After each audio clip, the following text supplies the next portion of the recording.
QANU,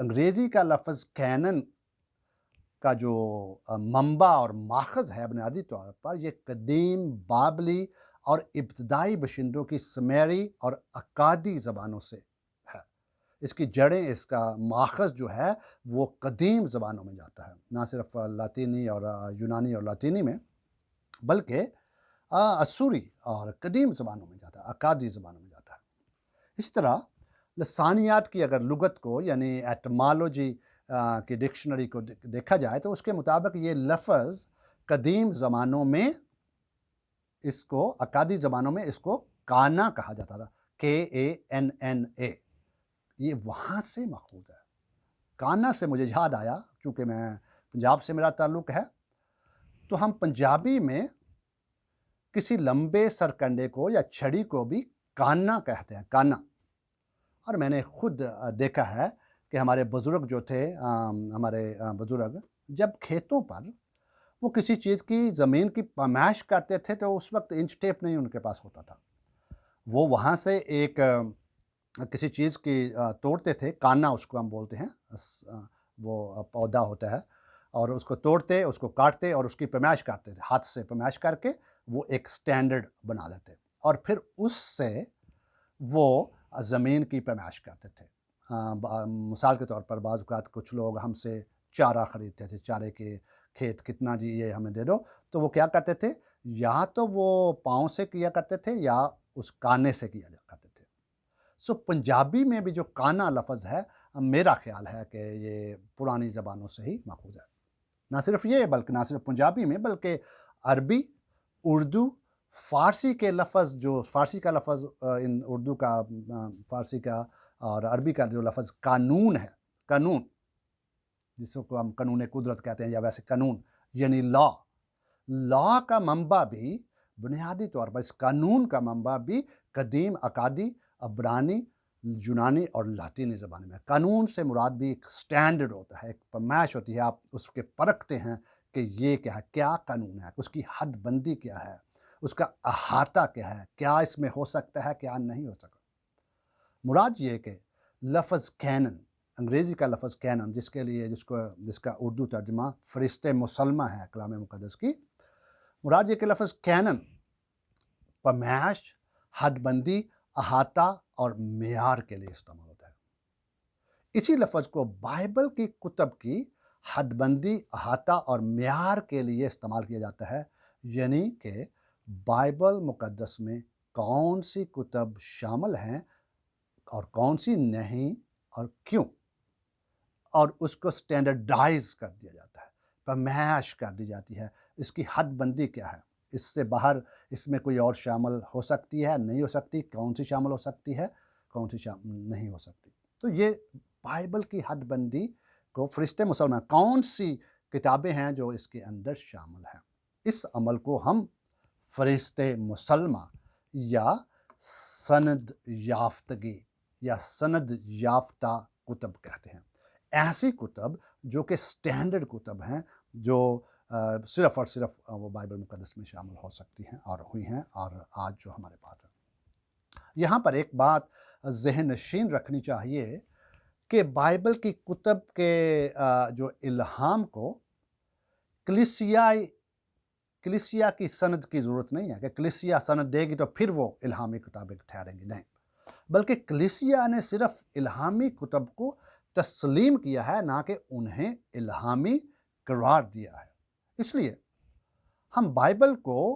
authoritative کتب کا مجموعہ کہتے ہیں، نہ کہ آتھورائزڈ کتب کا مجموعہ۔ ایک بار پھر دہرا دیتا ہوں، ہم بائبل مقدس کو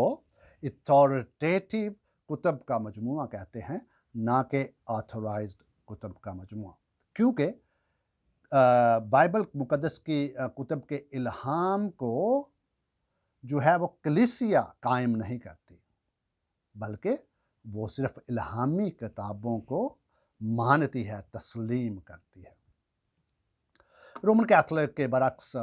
جس طرح کا گزشتہ لیکچر میں بھی ہم سن چکے ہیں کہ رومن کیتھولک کے برعکس کتاب مقدس کلیسیا کی ایجاد نہیں ہے، بلکہ کلیسیا الہامی کتب کو دریافت یا قبول کرتی ہے۔ جیسا کہ 364 عیسوی میں لاودیکیا کی مجلس میں یہ اعلان کیا گیا کہ کلیسیا میں صرف وہی کتب استعمال کی جائیں جو فرشتے مسلمان میں شامل ہوں، یعنی مستند اور الہامی اور معتبر کتابیں۔ بے شک اس مجلس سے بہت عرصہ پہلے پرانے اور نئے عہد نامے کی فرشتے مسلمہ قائم ہو چکی تھی۔ اس لیے فرشتے مسلمہ سے مراد جو ہے وہ کتاب کا، بائبل مقدس کا احاطہ ہے، اس کی حد بندی ہے، اس کی پیمائش ہے، اس میں کیا شامل ہے اور کیا شامل نہیں ہے۔ چلتے ہیں اپنے دوسرے نقطے کی طرف، یعنی فرشتے مسلمہ کے بارے میں تو ہم نے سیکھا یہ ہے کیا، یہ کہاں سے آیا، یہ لفظ کہاں سے آیا، لیکن فرشتے مسلمہ کی ضرورت کیا ہے، ہمیں یہ ضرورت ہے کہ نہیں ہے۔ ہمیں معلوم ہے، جو چرچ ہسٹری کے اسٹوڈنٹ ہیں ان کو معلوم ہے کہ دوسری صدی عیسوی میں غناستی یعنی ناسٹک بدعت جو تھی، اس نے رسولی اختیار کا دعویٰ کیا کہ ہم بھی رسولوں جیسی تعلیم، یا ان کی کتب جو تھی، انہوں نے بہت ساری کتب لکھی اور ان کو وسیع پیمانے پر پھیلانا شروع کر دیا اور کہا کہ یہ بھی رسولی کتابوں کے معیار کے مطابق ہیں، یہ بھی وہی اختیار رکھتی ہیں، یہ بھی الہامی ہیں۔ نہ صرف ناسٹک مواد سامنے اور وسیع پیمانے پر پھیلنے لگا، بلکہ اسی طرح مارشن جو کہ غناستیت سے، ناسٹسزم سے بہت متاثر تھا، اور مارشن کے بارے میں یہ اس کو مارسینی بھی کہیں گے، مارسینی ان کا جو بدعت ہے۔ جو مارشن تھا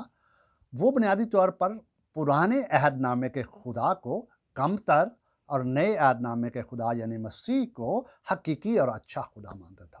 یعنی پرانے عہد نامے کو چونکہ وہ ناسٹسزم سے متاثر تھا، ناسٹسزم یعنی گناستیت یا گیانی بدعت جو ہے، اس کے مطابق مادہ جو ہے وہ برا ہے اور جو ہے روح جو ہے وہ ٹھیک ہے، ظاہری جو ہے چیزیں بری ہیں اور باطنی چیزیں اچھی ہیں، اس لیے وہ باطنیت پہ بہت زیادہ زور دیتے تھے، اندرونی یا مخفی چیزوں پہ یا خاص مکاشفے حاصل کرنے پہ وہ خاص زور دیتے تھے۔ اس لیے مارشن نے پرانے عہد نامہ کا خدا، اس نے کہا کہ پرانے عہد نامے کا خدا چونکہ مادیت یعنی کہ مادہ چیزوں کا بنانے والا خدا ہے، یعنی پوری تخلیق کا خدا ہے، جب مادی چیزیں ہیں وہ بری ہیں، اس لیے وہ خدا بھی برا ہے، اور نئے عہد نامے کا خدا جو ہے، مسیح جو ہے، وہ اچھا خدا ہے۔ یوں اس نے کیا کیا، اس سے اس نے پرانے عہد نامے کو مارشن نے رد کرنا شروع کر دیا، اور بلکہ نہ صرف یہ، بلکہ نئے عہد نامے کے اندر جتنے بھی پرانے عہد نامے کے اندر، آپ کو معلوم ہے کہ نئے عہد نامے کے اندر بہت زیادہ، کیونکہ نیا عہد نامہ پرانے عہد نامے کی بنیاد پر ہی ہے۔ جس طرح ہم سیکھ سکتے ہیں کہ ریفارمرز کہتے ہیں کہ اگسٹین نے کہا تھا کہ جو ہے پرانا عہد نامہ جو ہے وہ نئے عہد نامے میں کھلتا ہے اور نیا عہد نامہ پرانے عہد نامے میں پوشیدہ ہے۔ ان کا آپس میں بہت زیادہ گہرا تعلق ہے، یہ انٹر لنکڈ ہیں، یہ کبھی بھی علیحدہ نہیں کیے جا سکتے، لیکن چونکہ وہ پرانے عہد نامے کو نہیں مانتا تھا، اس نے کیا کیا، نئے عہد نامے کے اندر جتنے بھی پرانے عہد نامے کے اقتباس تھے، حوالہ جات تھے اور مسیح کے بارے نبوتیں تھیں، خاص کر متی کی انجیل اور دیگر اناجیل میں جتنا بھی پرانے عہد نامے کا سارا مواد تھا، اس کو اس نے نکالنا شروع کر دیا، بلکہ ایسا مواد جس کے اندر مسیح کو خدا کا، یہوہ کا بیٹا کہا جاتا ہے، وہ اس نے سارا نکالنا شروع کر دیا اور اپنی ایک نئی جلد اور اپنے نئے جو ہے اناجیل بنانی شروع کر دی، اور نئے عہد نامے کی ایک اختصاری اشاعت اس نے شائع کی،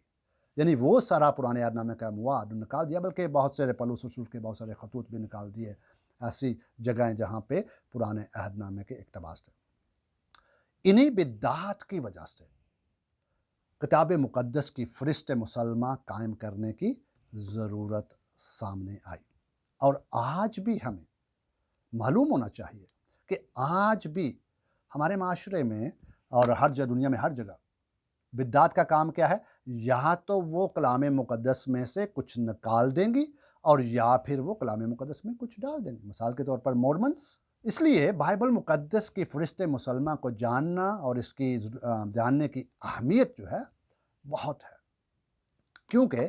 آج بھی جیسا کہ پہلے کہا کہ آج بھی ایسے لوگ موجود ہیں جو پاک صحائف میں آپ کو اضافہ کرتے ہوئے نظر آتے ہیں، مثلا رومن کیتھولک اور مورمن نے اپنی کتب کو نئے عہد نامے کے بعد شامل کر دیا ہے، اور رومن کیتھولک نے کیا کیا ہے؟ رومن کیتھولک نے اپاکریفل جو کہ ٹریڈیشنل کتابیں تھیں، جو کہ ایکسٹرا کنانیکل بکس تھیں، ان کو شامل کر دیا اس کے اندر۔ اور یہ کب کیا انہوں نے؟ مثال کے طور پر یہ بنیادی طور پر انہوں نے ٹرینٹ کی مجلس میں کیا، چونکہ اس سے پہلے مصلحین جو تھے، ریفارمر جو تھے، انہوں نے کتاب مقدس کی وہی فرشتے مسلمہ جو ہے پرانے عہد نامے کی، جو کہ یہودیوں کے پاس ہے، 39 کتاب کی، اس کو مانا، لیکن اس کو ریفارمرز کو رد کرنے کے لیے رومن کیتھولک نے 1546 میں ٹرینٹ کی جو مجلس تھی، اس کے اندر 14 غیر الہامی یعنی اپاکریفل کو الہامی حیثیت دے دی۔ آج بھی ہمیں فرشتے مسلمان کے بارے میں جاننے کی ضرورت ہے، اور کہ کون کیا کر رہا ہے، جیسا کہ مکاشفہ کی کتاب اس کے 22 باب 18 آیت کے اندر لکھا ہوا ہے کہ اس کتاب میں سے جو نکالے گا اور جو اس میں بڑھائے گا اس پر وہ آفتیں آئیں گی۔ حالانکہ سختی سے لکھا ہے، لیکن آج بھی بدعت ایسا کرتی ہے۔ بعض ایسے بھی ہیں ہمارے آج کے دور میں، بعض ایسے لوگ بھی آپ کو ملیں گے جو اپنے آپ کو پروٹسٹنٹ تو کہتے ہیں، پروٹسٹنٹ کہتے ہیں، مثال کے طور پر کیرسمیٹک ہیں، اور آج بھی وہ ایکسٹرا ببلیکل مکاشفات حاصل کرنے کے قائل ہیں اور کہتے ہیں کہ ہم نے حاصل کیا ہے۔ کہتے تو اپنے آپ کو پروٹسٹنٹ ہیں، لیکن آج بھی ایکسٹرا ببلیکل جو مکاشفات حاصل کرتے ہیں۔ اگر ہمیں ان ساری چیزوں، اس کی وجہ یہ ہے کہ جاننے کی کہ آج بھی ایسے لوگ موجود ہیں۔ اگر ہمیں فرشتے مسلمہ کے بارے میں معلوم نہیں کہ ہماری حد بندی کیا ہے، بائبل مقدس کی حد بندی کیا ہے، کیا الہامی ہے اور کیا نہیں ہے، کیا جو ہے ٹریڈیشنل ہے اور کیا جو ہے خدا کا کلام ہے، اگر ہمیں یہ معلوم نہیں ہوگا تو ہم کس طرح رومن کیتھولک،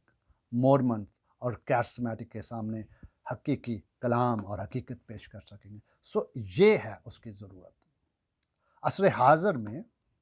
آپ کو ایسے لوگ بھی ملیں گے، نہ صرف وہ اس میں ڈالتے ہیں یا نکالتے ہیں، بلکہ عصر حاضر میں آپ کو ایسے لوگ بھی ملیں گے، بے شک کنانیکل کتابیں یہ تو ہیں ان کے پاس، لیکن ان کتب پر وہ شک و شبہ کرتے ہوئے نظر آئیں گے، وہ شکوک کا شکار ہوں گے، اور خدا کی الہامی کتب کے بارے میں کلیسیا کے اعتقاد کو کمزور کرتے ہوئے یا کمزور کرنے کی کوشش کریں گے۔ اس لیے ان میں بہت سارے لوگ اپنے آپ کو ایونجیلیکل، سو کالڈ ایونجیلیکل کہتے ہیں، ایسے اسکالرز ہیں، ایونجیلیکل اسکالرز ہیں اور خدام ہیں۔ ایسی صورت میں ہمیں فرشتے مسلمہ کے بارے میں جو آشنائی ہے وہ ہماری بہت ہی مدد کر سکتی ہے، تو ہم اس کو اپنے اگلے لیکچر کے اندر دیکھیں گے۔ خداوند آپ کو